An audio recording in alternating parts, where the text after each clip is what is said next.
sa volím Naďová, mám 30 rokov a fotím už asi 12 rokov. A za tento čas som vymenila mnoho oblastí, a nafotila veľa ľudí, momentálne veľa priestorov a dnes som bola pozvaná do takéhoto nádherného projektu, kde som mohla tieto dva svety prepojiť.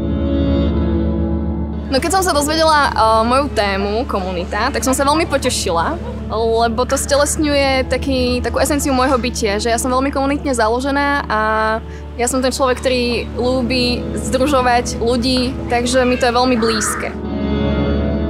Keď som sa bola prejsť v Čerešniach, tak vlastne ma najviac oslovila lagúna. Príde mi to ako taký symbol, to miesto, kde sa vlastne ľudia schádzajú a žijú a proste trávia spolu ten čas, či už deti alebo rodiny. Na vytvorenie tejto fotky a atmosféry som si zavolala kamošov z mojej komunity, kapelu Zvuky vedomia a vytvorili sme vlastne pre komunitu Čerešní dnes taký malý pop-up music.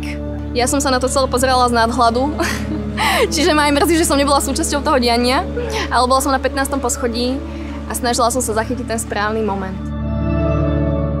Tým, že ja vlastne nemám úplne rada štilizovanú fotku, štilizovať veci, ja vždy rada vytvorím ten priestor na to, aby sa tá mágia tých prítomných okamihov vlastne diala nejak sama. Výsledná fotka by mala vlastne zobrazovať ten komunitný život tu v Čerešniach.